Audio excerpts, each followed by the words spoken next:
말씀의 제목은 한 사람은 잊어도 하나님은 약속을 지키신다. 사람은 잊어도 하나님은 약속을 지키신다. 이런 제목을 가지고 함께 은혜를 나누려고 합니다. 사람은 깜빡깜빡합니다. 그래서 철석같이 약속을 했다가도 깜빡 잊어버리고는 미안하다 싹싹 비는 경우가 종종 일어납니다. 여러분, 심지어 사람은 자기가 부탁해 놓고는 부탁을 해놓고도 자기가 잊어버린 경우도 있습니다. 여러분, 그러나 하나님은 어떠실까요? 여러분, 하나님께서 역량이 딸려서 메모리가 부족해서 능력이 안 되어서 약속하신 것을 잊어버리는 경우가 있겠습니까? 여러분은 어느 정도 잊으면서 살아가고 있으십니까? 오늘 말씀, 사람은 잊어도 하나님은 약속을 지키신다. 이 제목을 가지고 어떻게 하나님을 의지하며 살 것인가를 살피시는 이 새벽 되시기를 주의 이름으로 축원합니다. 오늘 본문의 내용을 자세히 살펴보겠습니다. 요셉에 의해 애굽으로 이주한 야곱의 가족은 모두 70명이었습니다.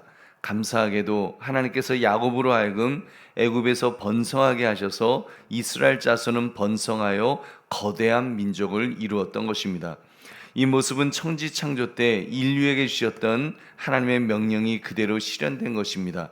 창세기 1장 28절, 하나님이 그들에게 복을 주시며 하나님이 그들에게 이르시되 생육하고 번성하여 땅에 충만하라, 땅을 정복하라, 바다의 물고기와 하늘의 새와 땅에 움직이는 모든 생물을 다스리라 하시니라. 아멘.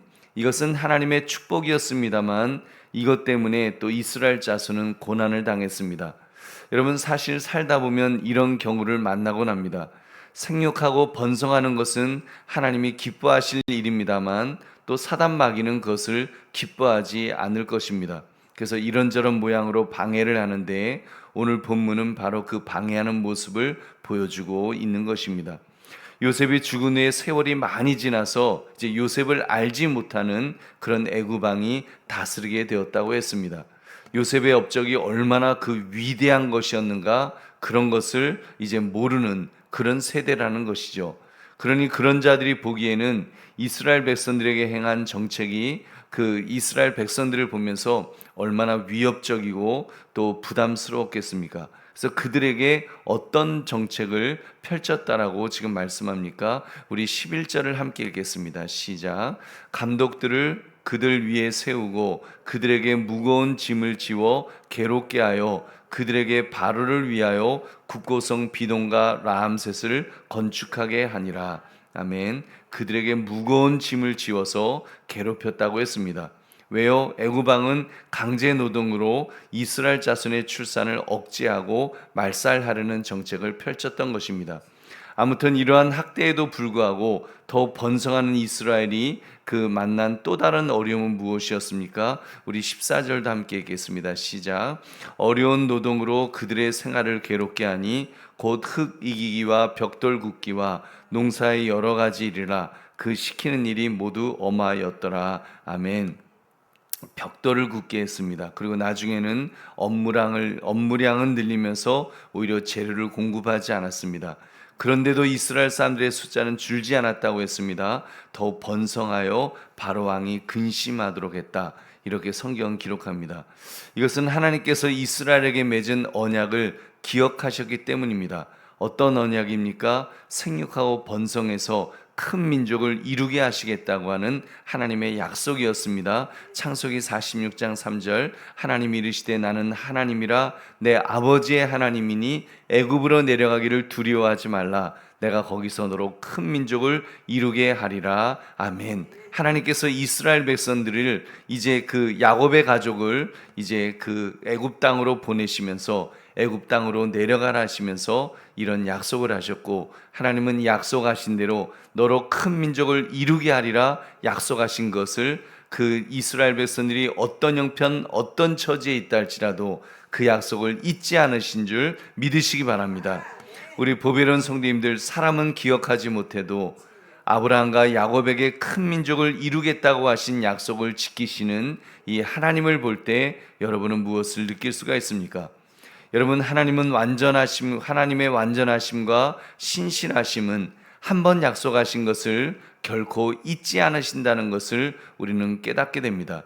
여러분, 이것이 우리에게 얼마나 큰 안심을 주는지 모릅니다.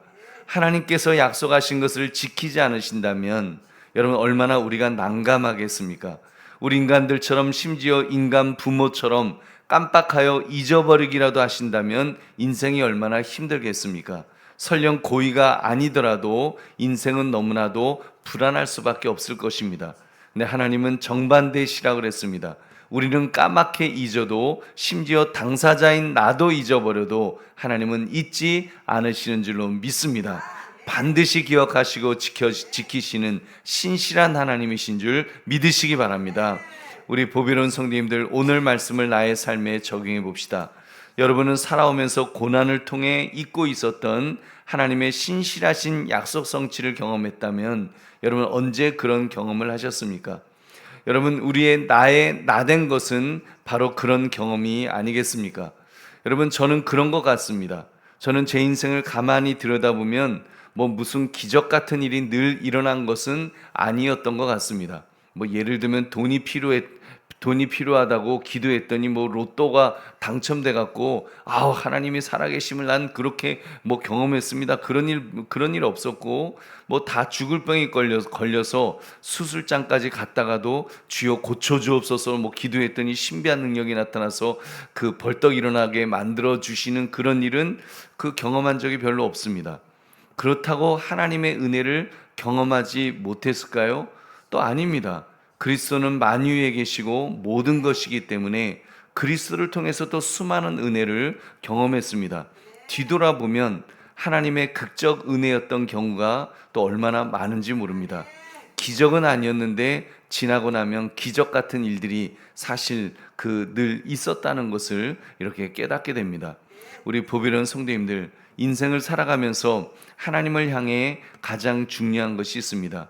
그것은 약속을 이루시는 하나님을 믿는 것입니다. 여러분, 그 하나님을 믿는 것, 약속을 이루시는, 약속을 지키시는 그 하나님을 믿는 것이 얼마나 중요합니까? 하나님은 믿음의 대상이라고 여러 번 말씀을 드렸습니다.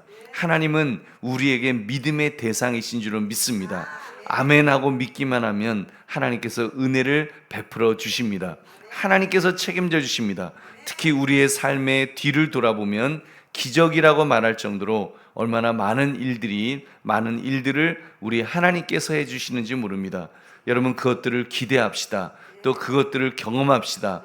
무엇보다도 하나님을 한순간도 잊지 마셔서, 사람은 잊어도 하나님은 약속을 지키신다, 이 약속의 말씀을 붙들면서 언제나 하나님은 우리를 기억하시고 우리가 누구신지, 우리가 누군지, 우리가 하나님의 자녀로서 하나님의 사랑을 받는 그런 존재라는 것을 하나님은 결코 잊지 않으신다는 것을 기억하셔서, 여러분, 사람은 잊어도 하나님은 약속을 지키신다, 이 제목처럼 약속을 지키시는 신실한 하나님을 바라보면서 그의 불변하심에 여러분 안정되이 또 신앙생활 하시는 저와 여러분 되시기를 주의 이름으로 축원합니다.